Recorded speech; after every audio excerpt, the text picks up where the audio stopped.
আল্লাহ কয় রে জিবরাইল আমার নবীরে গিয়া জানিয়ে দিও যেই নবী হামজালার জন্য অপেক্ষায় ফরজ গোসল দিবে দুনিয়ায়, ও জিবরাইল যাও আমার নবীরে গিয়া জানিয়ে দাও, আমার নবীরে গিয়া বইলা দাও নবী চিন্তা করার দরকার নাই, টেনশন করার প্রয়োজন নাই। যেই হামজালা ফরজ গোসলের কথা পর্যন্ত দুনিয়ার জমিনে বইলা গেল, একমাত্র নবীর ভালোবাসায় একমাত্র নবীর প্রেমে ফরজ গোসলের কথা বইলা গেল, আমার নবীরে গিয়া জানিয়ে দাও চিন্তা করা লাগবে না। যেই হামজালা আমার আল্লাহর জন্য নবীর জন্য জীবন দিয়া দিল, তার গোসলটা যদিও ফরজ গোসল, তবে দুনিয়ার পানি দিয়ে আমার আল্লাহ দেয় নাই, নবীরে গিয়া জানিয়ে দাও হামজালার গোসলটা হাউজে কাউসারের পানি দিয়া আসমানে আল্লাহ ফেরেশতাদের মাধ্যমে করে দিয়েছে। উহুদের ময়দানে যুদ্ধ যখন শেষ হয়ে গেল, মদিনাওয়ালা নবী বলেন সাহাবায়ে কেরামেরা দেখো উহুদের ময়দানে কারা কারা দুনিয়া থেকে বিদায় নিল। আমার কোন কোন সাহাবায়ে কেরামেরা এরা দুনিয়া থেকে বিদায় নিয়ে চলে গেল, এদের সমস্ত লাশগুলো একসাথে করে দাও, এদেরকে একসাথে কইরা বিনা গোসলে এদের দাফন করে দাও, কারণ সুহাদাদের গোসল লাগে না, এদেরকে গোসল করাইও না। কেন গোসল করাইবা না? হাসরের ময়দানে আল্লাহর দরবারে দাঁড়াবে, যখন হাসরের ময়দান কায়েম হবে এরা সব আমার আল্লাহর দরবারে ছুটে যাবে। কারো ডান হাত নাই, কারো ডান পা নাই, কারো বাম হাত নাই, কারো বাম পা নাই, কেউ এমন হবে চোখও নাই, দুইটা কানও নাই, কেউ এমন হবে এদের দেহ থেকে গর্দানটা আলাদা হয়ে রইল। এমন হালাতে যখন আল্লাহর দরবারে গিয়ে এরা দাঁড়ায় যাবে, আল্লাহ পাক বলবেন তোমরা কারা, কি তোমাদের পরিচয় আমি আল্লাহরে জানায় দাও। আল্লাহকে সুবহানাল্লাহ বলবি ও মালিক, দুনিয়াতে আমরা এমন দলের লোক ছিলাম যেই দলের লোকেরা আপনার ধর্ম দুনিয়াতে বাস্তবায়ন করার জন্য, আপনার নবীর সুন্নাত দুনিয়াতে কায়েম করার জন্য, আপনার নবীর আদর্শের মালা গলার মধ্যে লাগানোর কারণে এরা দুনিয়া থেকে বিদায় নিয়ে চলে গেল। এদের মধ্যকার হলাম আমরা। আজকে আমাদের কারো হাত নাই, কারো পা নাই, গোসল বিন্দু মাত্র পরিমাণ দেওয়া হয় নাই, এটা রক্ত মাখা বডি নিয়ে আপনার দরওয়াজায় হাজির। আল্লাহ ওদিন দেখবে আর সুহাদাদেরকে জানিয়ে দিবে, ও সুহাদারা আমি আল্লাহর জন্য, তুমি ধর্মের জন্য নবীর আদর্শের মালা গলায় লাগায়া দুনিয়া থেকে যে বিদায় নিয়ে চলে গেছো, তুমি তো মৃত না, তুমি জীবিত, এটা আমি আল্লাহ জানিয়ে দিলাম। কবরের মধ্যে আমি আল্লাহ তোমার রিজিক প্রাপ্ত বানাইলাম। এই আজকে এই আমার ময়দানে হাসরের ময়দানে তখন তুমি যখন আমার দরবারে হাজির হয়ে গেলা, এখন দুনিয়াবি লাইনের বিন্দু মাত্র পরিমাণ হিসাব আমি তোমার থেকে নিব না। এই সুহাদা আমি আল্লাহ হিসাব নিব না। জান্নাতের 8টা দরওয়াজা ওপেন আছে রে, যেই দরওয়াজা দিয়ে মন চায় ওই দরওয়াজা দিয়েই জান্নাতে ঢুকে যা। আতিনা ফি দারেদ দুনিয়া না হাসানাতিনা ফি দারে উকবা। গোসল ছাড়াই দাফন করা হয় কেন? আল্লাহ হাসরের ময়দানে দেখবে, দেখতে দেরি আল্লাহ কবে তুমি তো শহীদ, তুমি রিজয়ে মাওলা লিরিজয়ে মাওলা আল্লাহর সন্তুষ্টির লক্ষ্যে ইসলামকে কায়েম করার লক্ষ্যে দুনিয়াতে জীবন দিয়েছো, যাও জান্নাতের 8টা দরওয়াজা তোমার জন্য ওপেন আছে, যেই দরওয়াজা দিয়ে মন চায় বেলা হিসাব তুমি জান্নাতে ঢুকে যাও। পড়েন না সুবহানাল্লাহ। নবীজি বললেন উহুদের ময়দানে সমস্ত সুহাদাদেরকে একসাথে করবে, একসাথে করতে লাগলেন। সব যখন একসাথে করতেছেন এমন হালাতে একটা মহিলা আসলেন। মহিলা আয়েশা নবীকে বলতে লাগলেন, নবী আমার একটা কথা আছে, কে তুমি? সদ্য যে বিয়া হয়ে গেল হযরতে হানজালার বিবি আমি। কেন রে হানজালা তো বাড়ির মধ্যে আছে, কেন তুমি আমার দরবারে আসলা?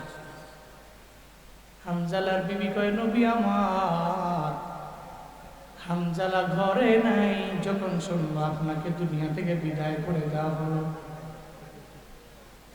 আপনার হানজালা আপনার বড় আশিক, আপনার বড় পাগল, এই কথা শোনার পরে হানজালা ঘরের মধ্যে থাকতে পারে নাই। ফরজ গোসলটা পর্যন্ত হানজালা ভুলে গেল।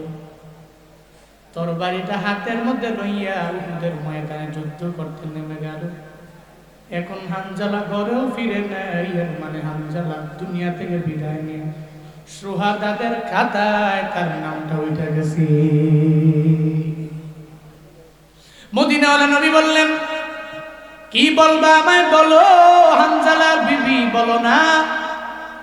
হানজালার বিবি সঙ্গে সঙ্গে জানায় দেন, নবী আমার ফরজ গোসল ছিল, তার গোসলটা পর্যন্ত সে ভুইলা গেল।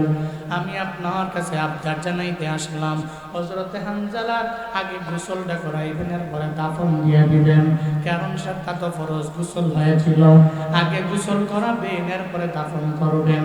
সঙ্গে সঙ্গে নবী জানায়া দিলেন, সাহাবায়ে কেরামেরা উহুদের ময়দানটা পুরো তন্ন তন্ন করে খুঁজো, হযরতে হানজালার লাশটাকে বের করে দাও, যেখানে আছে আগে ফরজ গোসল করে দাও, এরপরে তাকে দাফন দিয়ে দাও। মদিনাওয়ালা নবী বললেন, সাহাবায়ে কেরাম তন্ন তন্ন করে খুঁজতে লাগলেন উহুদের কিনারায় কিনারায়।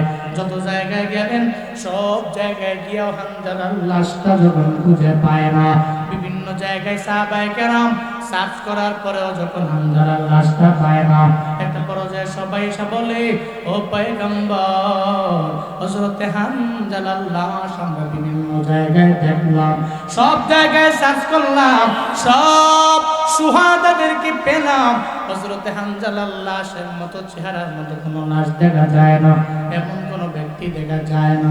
নবী চিন্তায় পড়ে গেলেন, হায় রে, কাফেররা কি আমার হানজালারে উঠে নিয়ে চলে গেল কিনা, এরা কোথায় নিয়ে গেল। মদিনাওয়ালা নবী চোখের পানি ফেলে হানজালার জন্য কাঁদে। আল্লাহ কয়, রে জিবরাইল, আমার নবীরে গিয়া জানিয়ে দিও, যেই নবী হানজালার জন্য অপেক্ষায় ফরজ গোসল দিবে দুনিয়ায়, ও জিবরাইল যাও আমার নবীরে গিয়া জানিয়ে দাও, আমার নবীরে গিয়া বইলা দাও, নবী চিন্তা করার দরকার নাই, টেনশন করার প্রয়োজন নাই, যেই হানজালা ফরজ গোসলের কথা পর্যন্ত দুনিয়ার জমিনে বইলা গেল, একমাত্র নবীর ভালোবাসায়, একমাত্র নবীর প্রেমে ফরজ গোসলের কথা বইলা গেল, আমার নবীরে গিয়া জানিয়ে দাও, চিন্তা করা লাগবে না। যেই হানজালা আমার আল্লাহর জন্য নবীর জন্য জীবন দিয়া দিল, তার গোসলটা যদিও ফরজ গোসল, তবে দুনিয়ার পানি দিয়ে আমার আল্লাহ দেয় নাই, নবীরে গিয়া জানিয়ে দাও হানজালার গোসলটা হাউজে কাউসারের পানি দিয়া আসমানে আল্লাহ ফেরেশতাদের মাধ্যমে করে দিয়েছে। কান্দিয়া বে কুলরি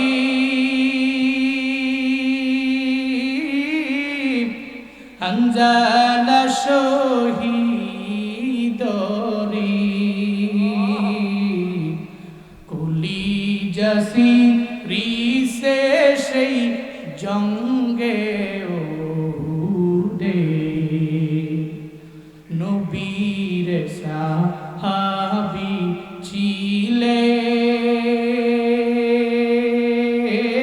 ছিলেন হানজালা নামেতে, যিনি শহীদ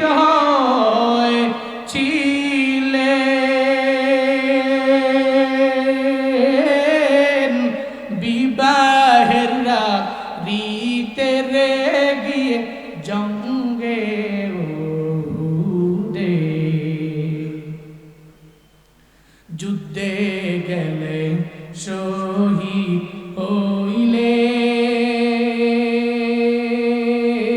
হইলেন নাপাক হালাতে, নবী জেনে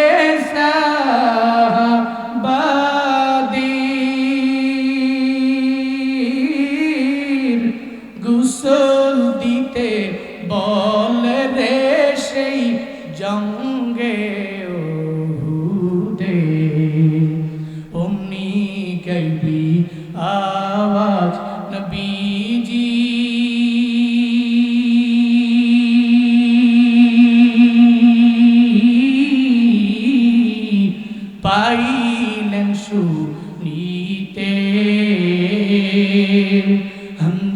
হাজার গোসল হয়েছে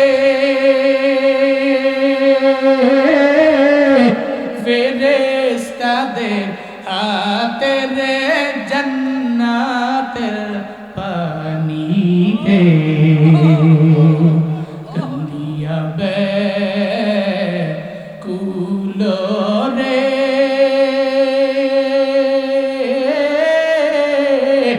আঞ্জালা